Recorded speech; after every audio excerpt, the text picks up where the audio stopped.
What's going on, everybody? Welcome back. Jaguars Uncovered, brought to you by the Undroppables Network on the YouTube machine. Go check it out. I'm your host, Schulte.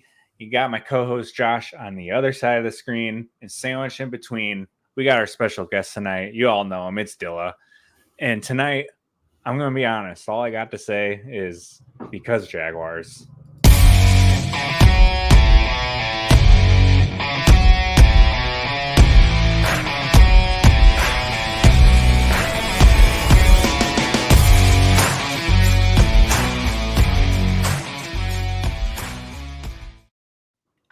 Josh, what's going on tonight, man? Doing good, man. How you doing? Well, I mean, been better, to be honest. Like we after Sunday, I'm really excited. We got Dilla joining us today.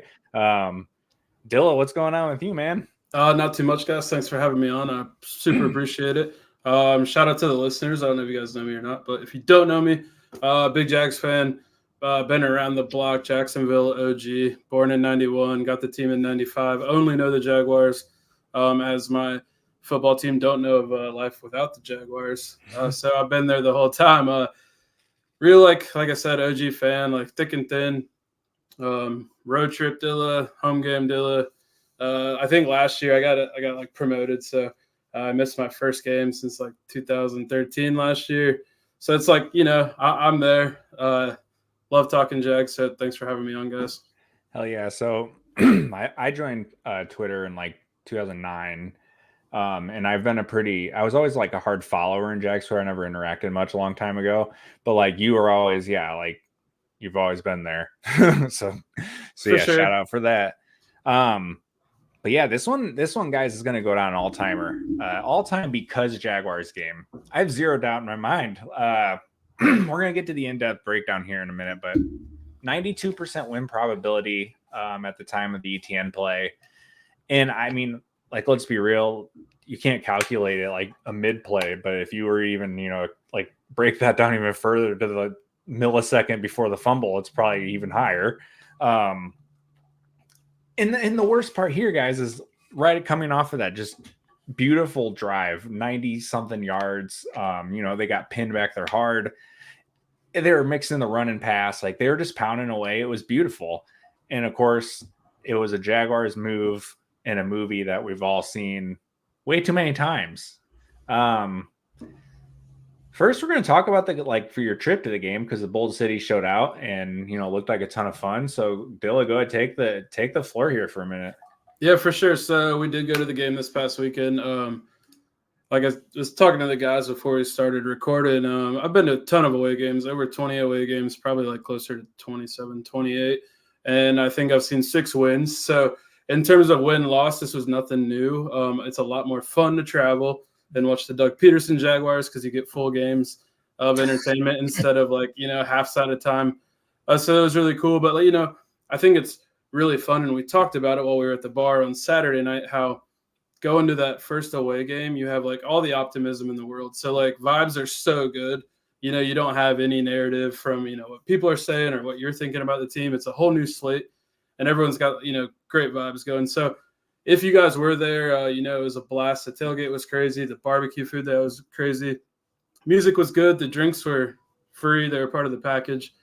Crazy deal that Bold City Brigade puts on. Like, it's one of those things where there's a package for everyone. You just kind of got to figure out what you're looking for, and everyone's, included. So the vibes are always high. The game itself, I was lucky enough to sit in the upper deck with some shade. That was a surprise. So that kind of actually made the whole day a whole lot better, because some of our friends sat down low, like behind the Jags bench, where you guys know they have the home field advantage, which is extremely real. You could definitely see, like, as our defense was on the field a lot longer, the Dolphins drives were starting to like stack up on us because we weren't moving the ball on offense late in the game. They were obviously tired. And just from sitting, we've all sat in a stadium in the sun versus a dome or something. It's a completely different experience than you're not even playing the game. So that the whole like home field advantage with their sunroof shade thing is totally real. And I hope our new stadium has some kind of something like that. I know it's supposed to be a roof, but it's definitely an advantage that the Dolphins had. But back to the game. it was like really fun to watch the defense from. I got a really cool, like almost all 22 view. I was sitting in the upper end zone, so I could watch it the long way. And really, Ryan Nielsen's the whole thing he's got going on. They just straight up like said, "Hey, we're gonna play man, and you got to beat us." And like you guys saw, Tua missed those throws early. Had he hit those throws, had he hit those throws early, they'd probably like kind of pop it open on us early. And it's kind of maybe the game a lot of people expected. But we'll get into the in-depths of the game later. Just in terms of the trip, though, it's like anything else. You get a whole bunch of Jaguar fans together. We all want the same thing. We all want to start off 1-0. We'll all kill for 1-1 next week, since we all know the result of the game. But overall, it's just like if you guys ever have the opportunity to come hang out, like definitely come hang out. Like it's kind of funny. Like some people are like when they introduce themselves to me, you guys know I have like a lot of followers or whatever. I'm about as normal as they come.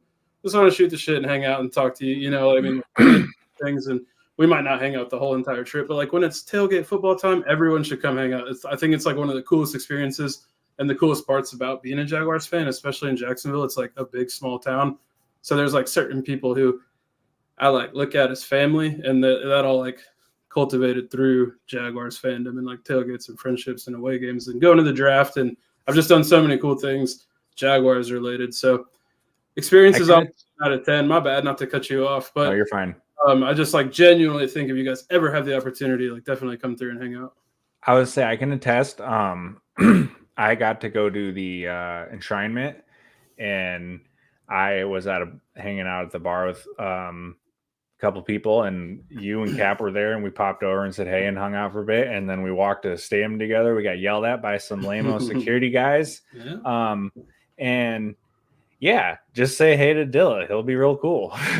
So true. Yeah, just like say what's up. I love like chatting. And like we all have that one thing in common. Like everyone in this like environment likes the Jaguars. It doesn't matter what you do Monday through Friday. It doesn't matter like what you're doing at night. It doesn't matter what the bank account looks like.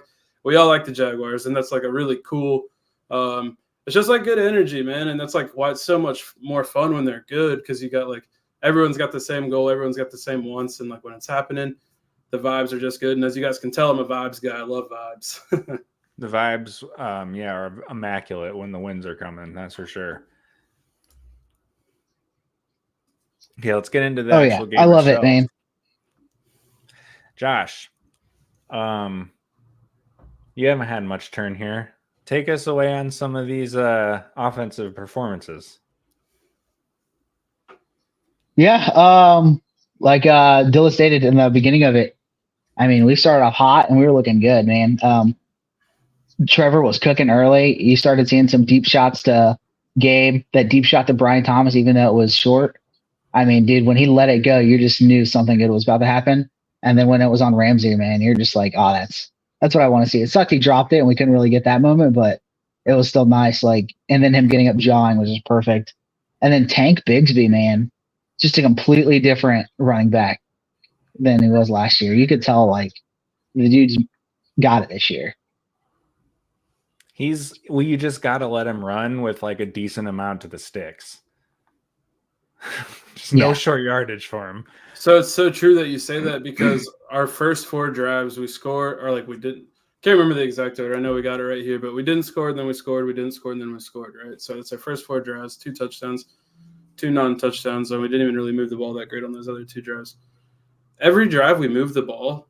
Tank got the ball on 1st and 10, and it was a successful play. I mean, we're not talking like 3 yards. Like it was like 6+. It felt like.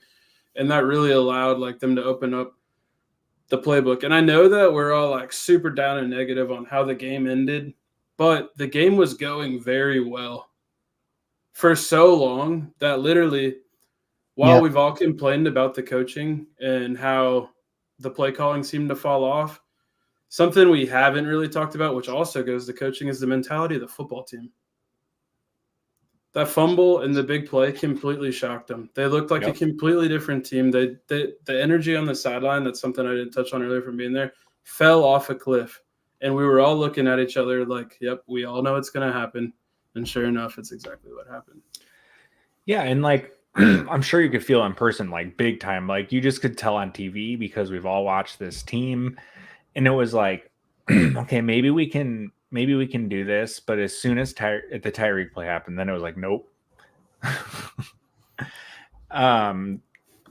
defensively, well, first I got Anton had a rough go of it against Jalen Phillips, which was surprising. They navigated that snap count for Phillips really well. But coming off the injury and with how good Anton was last year, like that was a little bit of a shock and disappointment. Josh, you want to jump in there? I know that you're definitely an X's and O's guy, and then I'll throw an opinion on there after.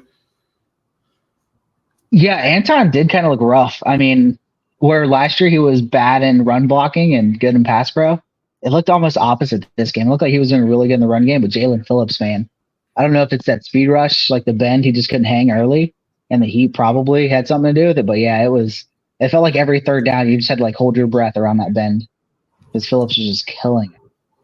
I actually thought he had gotten injured early in the game because they kept. Yeah. There was so much pressure was coming off the right side of the line, and it's obviously Jalen Phillips is a good football player, but like you said, he's coming off a big injury. Like he shouldn't have that explosiveness. He shouldn't be able to, do some of the stuff he did before. And he was whooping Anton's butt, like genuinely, like he was whooping him. I feel like he gave up 5 pressures, I think, which led the team. I think he was our worst lineman technically. Which is completely that's surprising. If you would have told me before the game, I would have told you it would have been one of the guards. I figured Morse would have had a decent game. Easily. Yeah, Morse would have had a decent game based off who the I know they have Sealer, good player, but overall I wasn't really too worried about their D tackles in a pass pro situation. But Anton Harrison, he dominated so many good players last year that even Jalen Phillips being a good football player, I didn't feel like he should have gotten beat like that. I was genuinely surprised. I would say that was the biggest egg on our face player of the game. It was a complete letdown, I thought, from someone that we could trust. Oh, absolutely. And you're right. He showed up and was instantly like a cornerstone, exactly like a dude we could trust, and you didn't have to worry about him. And as total 180 is just weird. I'm not worried long term, but he had the game I think we all expected Cam to have. For sure. And not that Cam was good, but Cam really only had when I think of blunders, Cam had that 4th down play where they snapped the ball and he fell over or whatever he was doing. Trayvon looked good, man. He gets credited with 2 sacks. I know people kind of give him crap for that one where Tua fell over, but he bull rushed the shit out of that guy. And he still got down and hit Tua's leg with his helmet to make the fall happen. I'm not discrediting that one at all. And now the second one though was a tackle for loss right at the line of scrimmage that they ended up giving him a sack, right? No, the other one was where are we talking about the same one where he the first one he dominated, he came off the edge, knocked 2 guys over and tackled him with his helmet, right? Yeah. Yeah, and then the other one, Tua kind of stepped up and kind of just fell over, slid down, and he was the closest. But I didn't expect to have see a lot of sacks in that game. Everyone knows Tua gets the ball out really quick. He's probably on average top 3 fastest in the league. I think he was top 5 after the 1 o'clock games. He finished 4th this weekend. So and anyone who's aware of Tua or how the Dolphins, they play that RPO. Quick out, and Tua is a really one-read quarterback. The Jaguars played man coverage to the point where he wasn't having a good time in the first half. I mean, he couldn't hit his tight end on a 4 or 5 yard route, and he genuinely was struggling. That Foye, I thought, and Devin Lloyd, I thought had great games in coverage. I was kind of disappointed in Antonio Johnson. I thought he was really bad tackling, just coming downhill. That's what I saw live. I haven't watched it back yet. But I felt through 3 quarters, he had 4 or 5 tackles. It's buddy, what are you doing? Dude, I paid up for he was whiffing bad thing, and I tried to watch the replay yesterday. It didn't fucking work. I was like, this is stupid. Darby and Jones, I was impressed. They hung in tight. There was that play early in the game. Jones was stride for stride with Hill down the sideline. I was like, all right, rookie, I see you. Yeah, overall, I think they did really well. Yeah, that confused me when Tyson got hurt, and then they brought in Brown over Jones, even though they still had Savage in the slot. So I was wondering about that because they praised how Jones could play outside all summer, and then the second he had the opportunity, they're just no, we're gonna go to Brown. That was an interesting with Tyreek on a play. That was an interesting decision. I wonder what that came down to. So it's funny you say that because I was curious when that happened if that was just like we're going to protect. We know that Jones is going to play a lot going forward because Tyson's got a hammy. So he's missing 4 weeks minimum probably. Yeah. Do you protect him for the week, give him starting reps outside, and don't have him worry about getting completely annihilated by Waddle and Tyreek Hill in a spot that he wasn't necessarily planning on being in just to protect him going forward? That's the only like positive spin I can put on it. Like it was just general, like Monteric Brown's been there before. He started a couple games. I think Monteric Brown 2 is going to fare better against like a normal offense, like you'll see from Cleveland this week versus that RPO quick hit. Because as soon as Tyson Campbell went out, that was the first time that slant route was open all game. And they went boom, boom, boom, and they used it to get into field goal range before they ran the clock down and kicked it. Yeah, I was going to say Brown is he's not like a speed guy. Like we saw it last year when he got in that Saints game. He was like a physical dude, like in the red zone when he's not a dude who's going to run with dudes. Savage was all over the place. Thought he played well at both positions, corner and safety. I still can't get over. I know Tyson's. Yeah, Savage looked genuinely good. Mm-hmm. Yeah, I know Tyson's about to be out for a bit, but seeing number 3 was still so damn weird. Anyone got any individual things they want to point out before we jump into the drive stuff? Yeah, overall I was Devin Lloyd finally looked like a first round pick. There you go. That's a good shot. Yeah, that's good. The run defense, in general. Putting Foye outside, like just putting him on the strong side of the field is like crazy because he doesn't have to make that long run from the middle of the field. So he's like so much more effective. I thought he was great in coverage too. Oh yeah. Yeah. It was just so nice to watch a defense that you were just like, these guys just like know what's happening.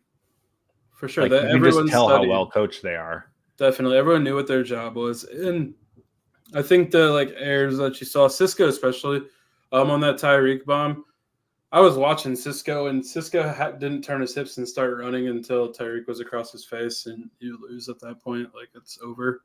But that's a coaching moment. You're not going to play Tyreek again until the playoffs either. No one's running. And then you don't got to worry because it's cold. And there's genuine shots in that too. But overall, the biggest surprise on offense, I do think, was that Evan Ingram didn't do much of anything.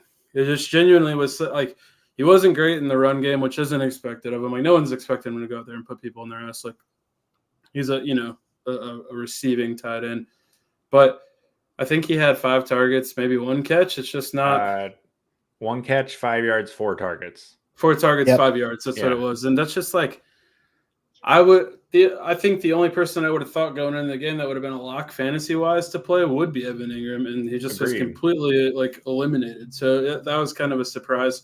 I don't want to say it was like egg on the face because obviously the tight end's not calling the offense, or he doesn't have the same impact on the offense as like the quarterback. Where I do think that we saw some maturity from our fans too, to not be like, oh, Trevor Lawrence was terrible, he didn't do anything. Like everyone genuinely was like, the coaches were literally awful, and I think we're getting away, and people are starting to realize like, hey, we have a sicko at quarterback, maybe we should let him throw the football more.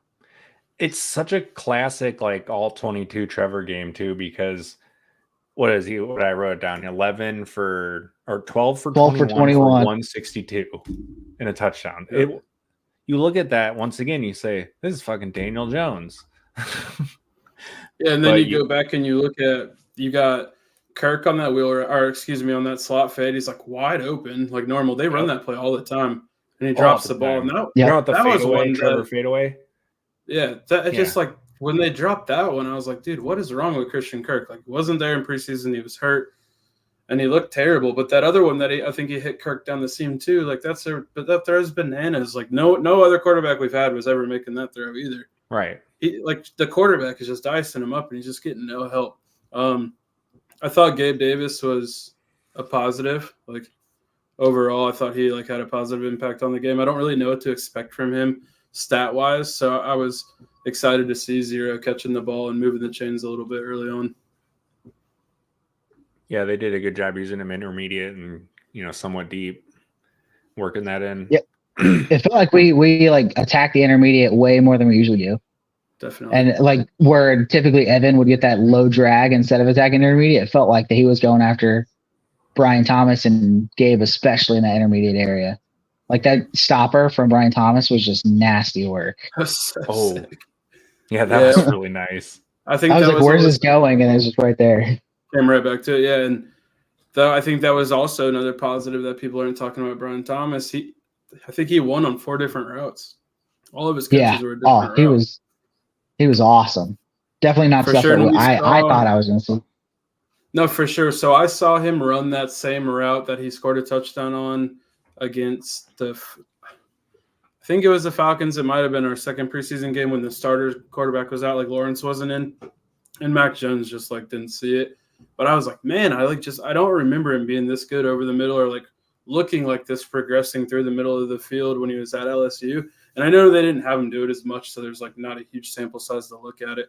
They were very specific in what they asked him to do at LSU, but I really think we got something at receiver, and it's like kind of exciting, and it's very non-Trent Baalke to hit on a receiver like that. So like maybe for once the chips did fall the right way. So I think there's a lot of positives coming out of this first game. It's just I think the way we lost, it just was like a gut punch, and it has everybody kind of doom and gloom a little bit more than they would have, say, had we lost like 38-27 and we were just kind of like right behind them the whole game because they hit those deep balls early. You know what I mean? Like, no, I think that's a great point. We're not as positive on the defense maybe because Tua was accurate earlier. So there's a couple more yards in there. But I do think just like generally speaking, the negatives that we're looking at now are fixable. And there are a lot of positives that came out of the game.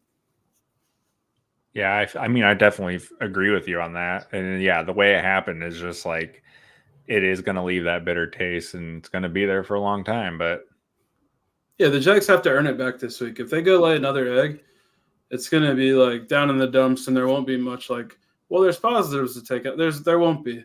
They're playing a team that just got smacked. Yep. The Jaguars showed they're not a bottom feeder. They showed that literally if we trust our quarterback, we just paid a ton of money, let him go out there and throw the football, good things are going to happen. You take the ball out of the quarterback's hands, you put it in a running back's. I mean, it's week 2 and people don't know who they want to be the starting running back, which I guess is a good thing if you favor ETN and you're surprised by Tank. But overall, that's like a biggest question mark going forward. Right. Jesus. One quick question. How long is your guys' leash with Doug? I think it just depends if we keep seeing the same stuff. We're at 6 out of 7 losses. Our one win is against the Panthers. They're an atrocity to the NFL. Winning that game, even with CJ Beathard, isn't impressive. Like, of course you were supposed to win that game. So I do think he's on a game by game like scenario right now. I think that like if say like worst case we're 0-4, I think he's dead because the team will have. I think he can lose the locker room as quick as we can see like the rah-rahs on YouTube from the Jaguars official channel. It can really go uphill, good stock emoji, bad stock emoji. It's like one of the two's happening. Josh, what about you? Yeah. I'm kind of like low-key out. Like I appreciate Doug. Like they needed somebody like Doug to get out of the urban thing and like bring that up. But I think we've also reached the point where it's like, I mean, Doug's getting testy in press conferences kind of thing. And you can tell it's like kind of tense in that building. And you kind of wonder, is Doug willing to innovate to keep this thing going forward? He's not. As opposed to just like, this is my way. Now, I will say like they have done a much better job at like self-scouting as a front office this offseason, like better than like maybe ever. Like looking at the whole Ridley situation and then the Brian Thomas usage, like there's a ton of things that have happened this offseason where you can say like, look, they've really looked themselves in the mirror, which is a good sign for Doug. But yeah, at the same time, it's like I want one of these young dudes who's just a wizard. I don't care. Like these are the dudes who are out there and running good offenses with it. Doesn't matter. And when you combine one of those dudes with a Trevor Lawrence or someone That's what I fucking want. And I think you can see the immediate result of that literally with just our defense coordinator. They go hire one of the hot names on defense. Our defense has played one football game together against one of the most prolific offenses in the NFL. And they looked whole. They gave up a lot of yards. Sure, they gave up 20 points against the Miami Dolphins. Like, end of the day, it's all about points. And if you're holding them to 0s and 3s, you got a good shot to win. Right. And if you enter any game against the Dolphins and say, hey, they're going to score 20, you're going to say we're going to win 100% every time. Yep, okay. every time. So we're going to do this drive by drive. Just a quick recap and then we'll get out of here. But Dolphins first, man, get the ball. Defense looked great on that opening drive. Scripted drive for the Dolphins. And aside from that one screen to Achane where he just slipped some tackles and did Achane stuff, fantastic drive. Turnover on downs was the ultimate result because they got in that kind of dead zone where you knew Mike McDaniel was going for it. But what a great first drive. And yeah, Dilly, you touched on it earlier about Tua. He's like a first read dude, and you could see that like they did a great job of taking first reads away. You would see him. I mean, at least from the broadcast angle, you'd see him drop back and you'd kind of see him like do like the tiniest pump, like, but it was like he'd pull it back an inch and be like, oh shit. So like, yeah, they were ready to scheme. And I think what was my fault to interrupt you. I'm sorry. No, you're good. On that first drive, that, like you said, Achane did Achane stuff. That was the only play early in the game where they played off. They gave him room. So they came out, they were in their face on first down, in their face on second down, backed off on third down, and the Dolphins got 3 or 4 blockers in front of them, and Nielsen was like, all right, we can't do that. And he was in their face for the rest of the game. And at that moment, I was like, man, we really got one on defense. Like, they might have better players, but we're going to run our scheme, and we're going to be tougher than you, and we're going to see what happens. And early, week 1, they ran out of steam. But they got one on defense, and it just shows you what having a good coach can do. And kind of what you said there, if you're like moving past Doug Peterson, go get one of those wizards and see what you can do with quarterback, because we're seeing it right now. What happens when you put a competent coach with a couple of good players? Like Devin Lloyd looked like a football player. Trayvon Walker played better with his hand in the dirt. Like, it's just very simple stuff that we've all been saying for so long, and someone finally does it all, and it's all coherent, and it just works. Yeah. And like tangibly, you just see it. It's just tangible. You're like, oh, okay, there it is. That easy. Jags turn it around, 3 and out. Take that sack. Yeah, that adjustment on the fly that I talked about was crazy. Yeah. So yeah, 3 and out there real quick. Because last year, with Caldwell, he would have just got punched in the mouth over and over. Back it off. Why is Achane going for 28 every other play? Oh, well, because we're literally giving him 15 yards. Yeah. Like, it was the most frustrating thing. So it was so cool to see Houston. Yeah. Oh, Jesus. So yeah, right after that, Calais gets that big sack, Jags punt. And then Dilly, you were talking about this again earlier. We had, never mind. Sorry. The second drive was a 6-play, 18 yards and a punt. So they clamped him down again hard. Second so drive. It was after that. Gotcha. So second, third, 4, 5 was what Jags turn around with shout out to the Dolphins punter. He was pinning them back there. Holy crap. Jags get a 96-yard touchdown drive. Awesome drive with some nice mix run and pass. Tank's effective. Opens up that Brian Thomas play. He beats Ramsey. Draws the penalty, almost pulls it in still, cap it off with the ETN touchdown. Great drive. And then you turn it around with the Dolphins 3 and out. Like, this is, at this point, you're like, okay, like, we're cooking here, man. Next drive for the Jags, you get a punt, Kirk drop on third down. It was his first one. A little deflating, but like, hey, we're still hanging in there. Yep. Jags defense hangs in there again, forces another punt. We're 5 drives in, and Jags defense has just clamped. Jags get it back.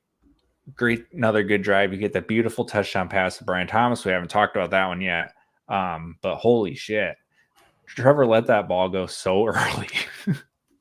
Yeah, the way Brian Thomas was able to glide from, I think, the last I in Miami to the M to start Miami, where he caught the ball, while Trevor just like the most perfect layered throw right over 2 DBs.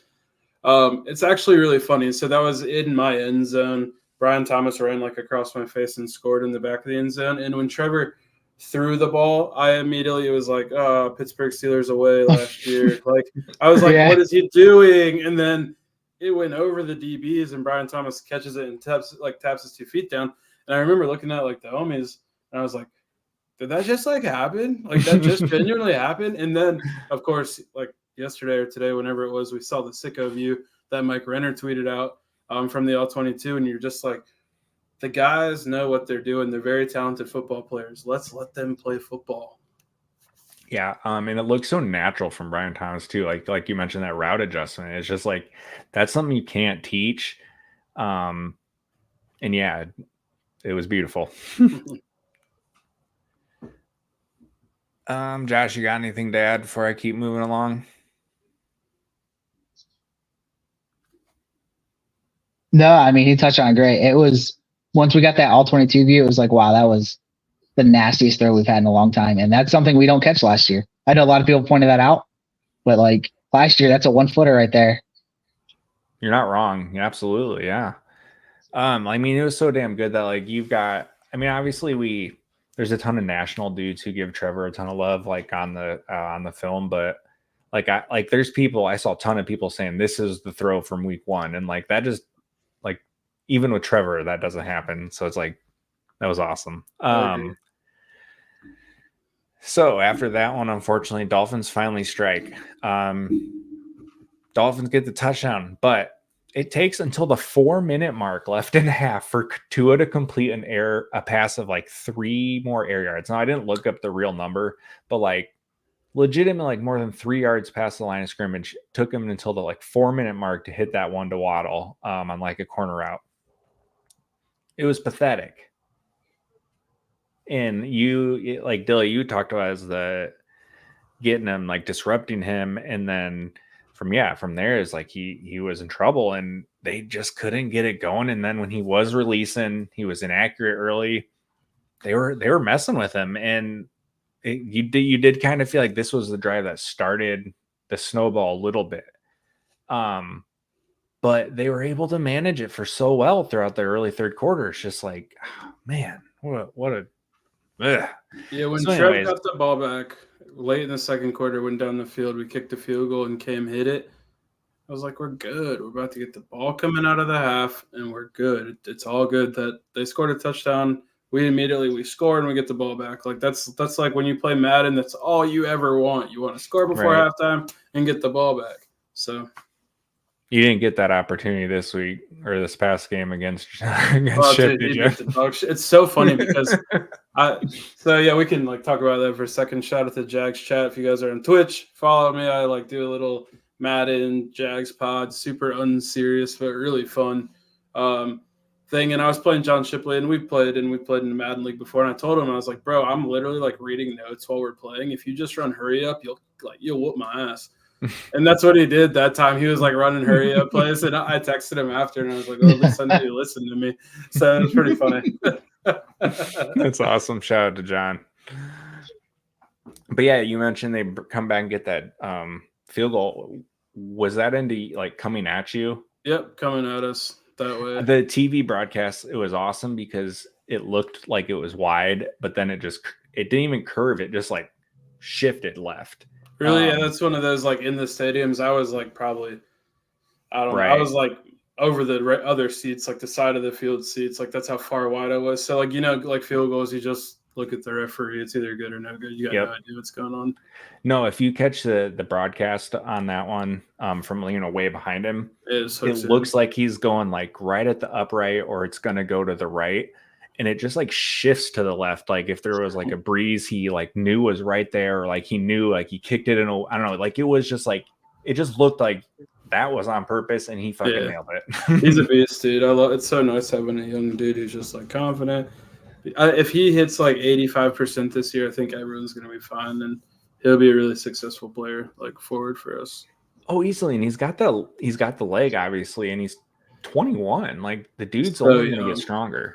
Yeah, he'll be around for as long as we want him to be around. Yeah. All Okay, so second half, first 2 drives for both teams, pretty uneventful. You mentioned earlier they did their second drive, they hit that bomb to Waddle, but then they clamped them right back down. But then we get back here to 9th drive of the game for the Jags, which is the drive, right? At 6 play, 94 yards. Once again, Dolphins punter pinned them back to the 6-yard line here. And look at this. 6 plays to get them down to where they were at. 26 yards from Tank, 22 yards catch to Gabe Davis, ETN catch for 12 yards, Tank for 7 yards, Duvernay end around for 3, followed by the ETN fumble. This was the drive where you're like, you just felt like, well, this is it. We are ass kicking these guys. Like, it's insane how quickly it fell apart. It did, but also like, I am always going to find like a positive spin on stuff early on, like while things are still alive. And I think the fact that we scored on the drive early in the game, like 97 yards or whatever it was. And okay, we fumbled the ball going into the end zone. They still went 94 yards before they fumbled the ball in the 2 or whenever it was. And like, that is impressive. And I understand why Doug was pissed, because literally the team, like, they pissed on themselves and then got embarrassed. Like, that's what it. Oh yeah, they got bitch slapped. And honestly, when Parker Washington fumbled that kick return, even though we got it back, that was the moment I was like, this is not happening. These guys have like they don't have the moxie. And it's something that really, like, if they get in a dogfight this week, a close game, they have got to win that game, or we're all going to lose trust in them. Doesn't matter how bad the coaching is. If the players don't believe, there's no reason for us to believe. Yeah, this week is like a huge litmus test for Doug and his grip on the players. Yeah, I mean, the Browns have the biggest scandal, side distraction ever going on right now. They just got absolutely dominated last week, and Deshaun Watson looked terrible. They gave up, I think, 17 combined pressures to Parsons and DeMarcus DeMarcus Lawrence. Which is just sicko. Like, if we have 60% of that with our 2 guys, we should see similar results. Yeah. So I do just think that, like, because of who we're playing, it's not the Browns of the old. They got ball players. They got some dudes who can beat you, but they just seem to be like they're kind of in a black hole of just where their roster's at. They got guaranteed money to the bad quarterback. The coach is like somehow still there and not fired. You think he's going to get fired every week 7, and somehow he snaps it out. Last year, Joe Flacco saved his job. It's just like a really weird organization, and you have got to capitalize. Going back, the Jaguars and Browns are 2 of the worst teams statistically win-wise in the NFL. You have got to beat them. It really is that important. It just genuinely is a tone center moving forward. I think there's a crazy stat, 0-2 teams. If you start 0-2, there's like 85% chance ever in the history of the NFL since they started recording stats that you don't go to the playoffs. I will. The one like caveat I'll throw to that is an extra wild card now, but still the point is still there. True that. 0-2 is a hard hole to get out of. And how many times as Jags fans, and you can speak this to this better than us as a home fan, how many times have we been in this exact spot and they just shit the bed at home? It's they're one of the, like, you love them so much that it hurts so bad.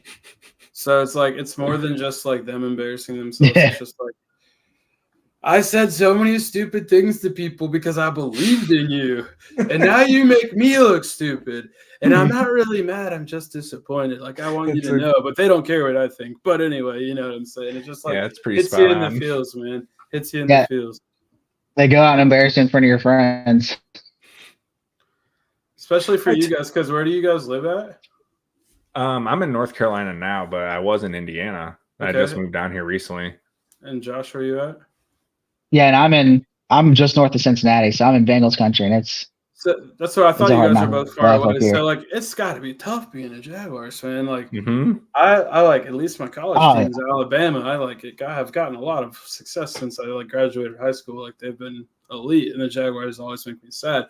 So like, being behind enemy lines, like, what do you do when you wear a Jaguar hat? Like, no one even talks shit to you. They feel bad for you. It's like sad. Like, you're not Oh, wrong. yeah. Like, especially when I was in Indiana, it was all like a ton of Colts fans, obviously. right. Yeah, you so many times that like legitimately, yeah, it's like you just be like, oh, I'm sorry. Like yeah, I know, I get it.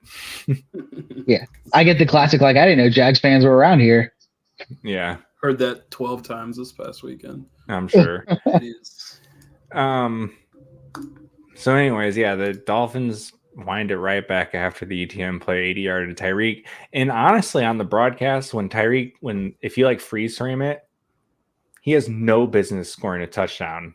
That dude is just unreal. And I bet you in person it's even more unreal. It was really cool to watch, like, genuinely. I mean, I think when he was on the Chiefs, did he take like an early touchdown before Nick Foles got hurt? Yeah. Like that happened. So like seeing that live was like really cool too. But like I give the Dolphins fans credit. Like they know what's going on. I was pretty surprised. Like a lot of times we go to away games and you're surrounded by idiots. They like know what's going on with the game flow and they know how the offense is set up. They celebrate the dinks and dunks like high fives, and the place goes absolutely nuts when the ball's in the air deep. Before you even touch the ball, the place is going crazy. And I was like, as someone who's an atmosphere guy, likes to travel, go to games, like I was really impressed with like how they watch the football game, I guess. I thought the people around us were pretty cool. And I was like, man, this is sick. And it does show you like how different of a player he is, that literally when the ball's in the air, the place turns into a like madhouse. Yeah, he is absolutely electric.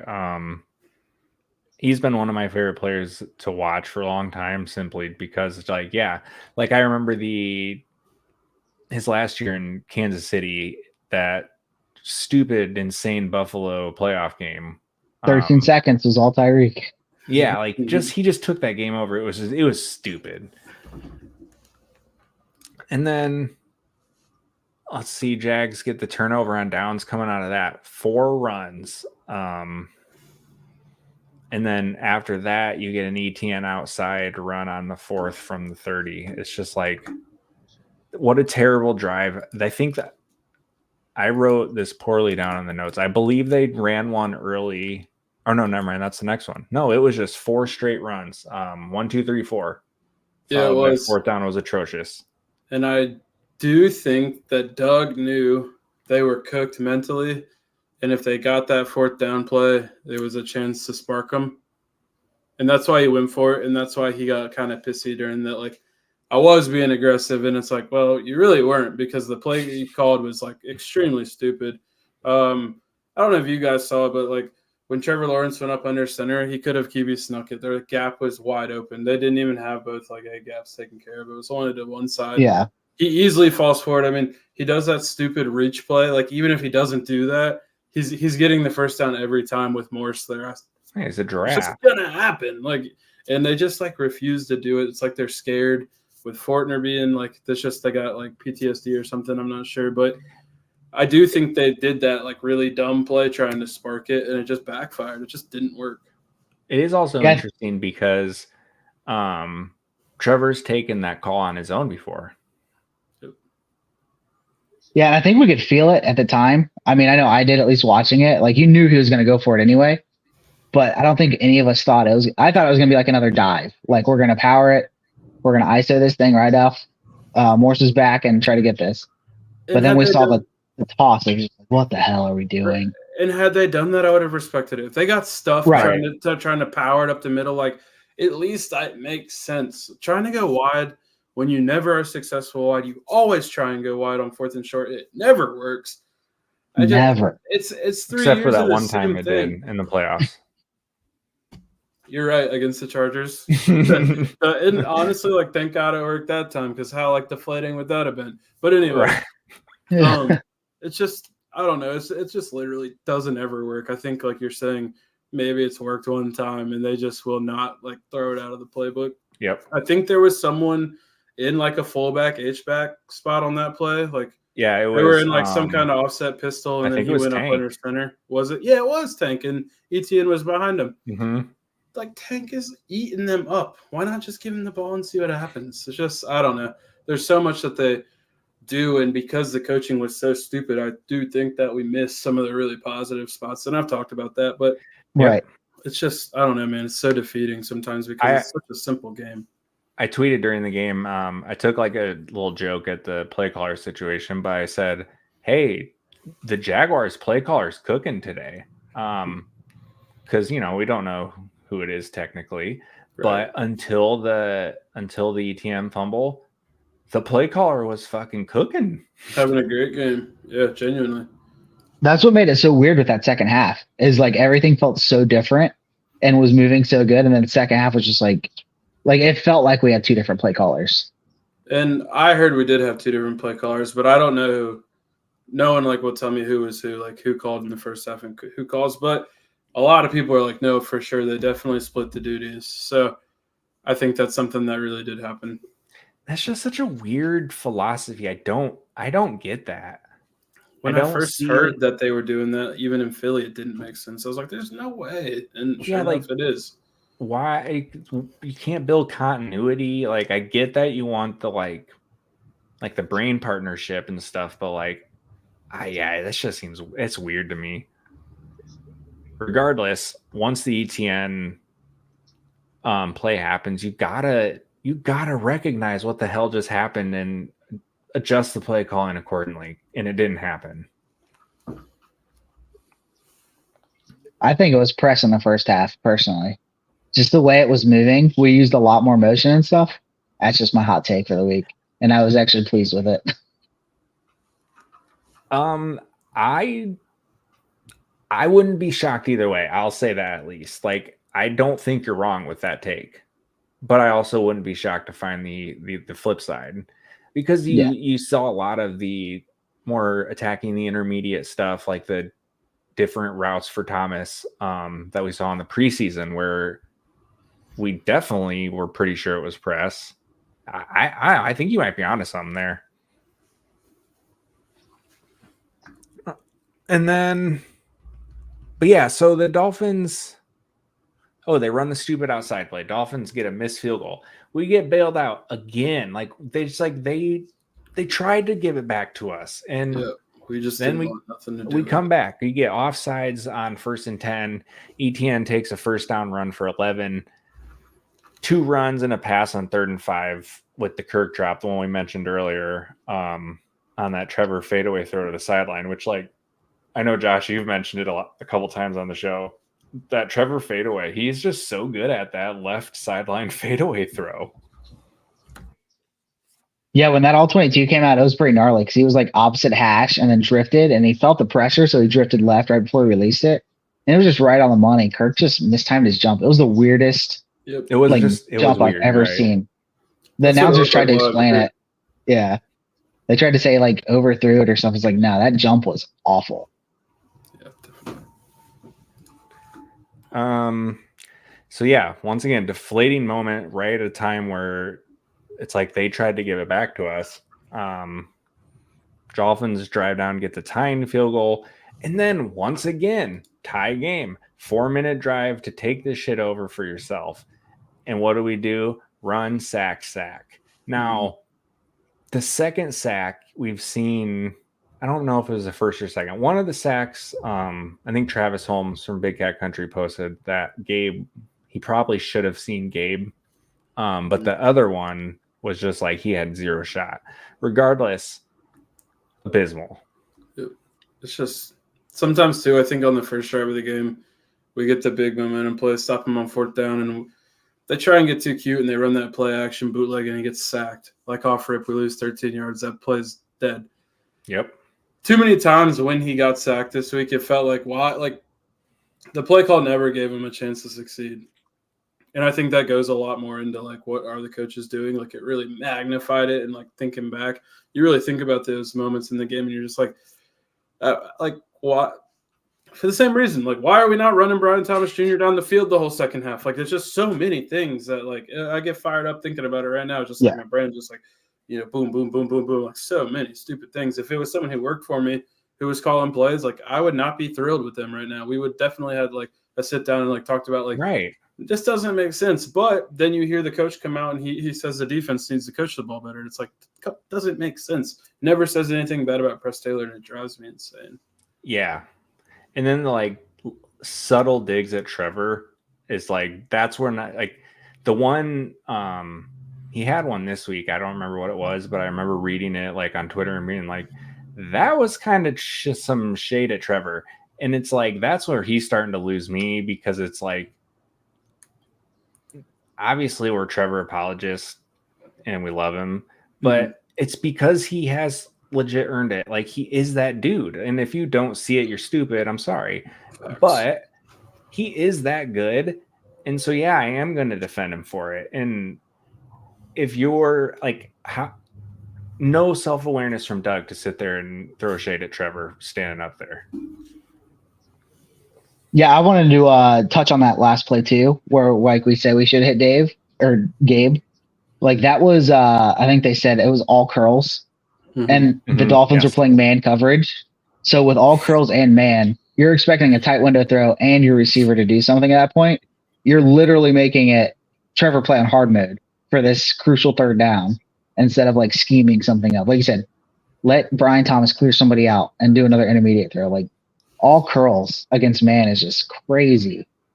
And I think Anton got whooped, like he got whooped off rip. So Trevor had to bail too. So like he couldn't even.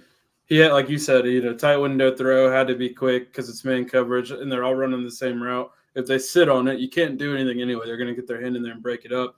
So it's just an unsuccessful. If you call that play in Madden again, it's just such a stupid thing. It's just dumb. And I know that it's not real. Like you don't equate football, but like they do things in real life that don't even work in a video game. Like why? I think that's one of the most frustrating parts about this team, and it's been a Jaguars thing for forever, is that like us as just dumbass football fans, like things we see and are saying, do this, don't do this. And like a lot of instances, media people or fans will shut up, you guys are just on the couch. And like a lot of times those people are right.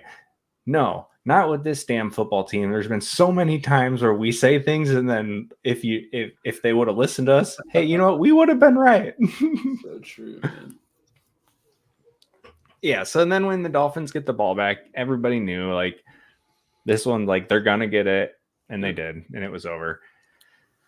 So yeah, big disappointment, and we did hit on all the positives, and it's crazy that, like you mentioned, Dill, with how like shitty this feels. Like we've been here for 52 minutes and we talked so much good.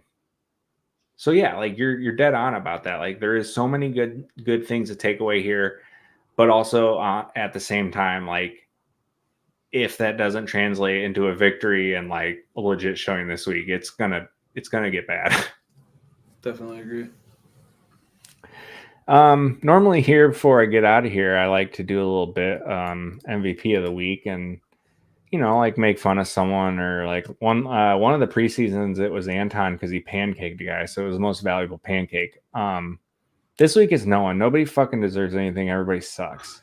I'm down with that. Works for me. Yeah, that's it. That's all I got. Doug Peterson's our most valuable peasant. Boom, there it is. All right. Anyone else got anything before we get out? No, I appreciate you guys having me on. Had a good time. I'll hit me up another time. I'd love to come back on. Sorry, sometimes I'll be yapping, but I just have a blast, man. It's awesome. Well, for me as a Jaguars content listener, like these types of shows are always the ones I enjoy the most, because it's like natural conversation. And then like in the midst of that natural conversation is when all the other little things start to come out that you didn't even plan. And that's what makes it good. So no, I'm all for it. Talk as long as you want. Awesome stuff. Yeah, man. It's definitely awesome having you on today. Got a lot of good information out there. For sure. Appreciate you guys. You got it. Go ahead and find us on Twitter. You can get me at SCHU1TZY. You can get Dilla at E_Dilla. And then Josh at J_Collier, COLLYAY. Like, comment, subscribe on the video, follow the Undroppables on YouTube. Other than that, that's about it. Go Jags. Go Jags. Go Jags.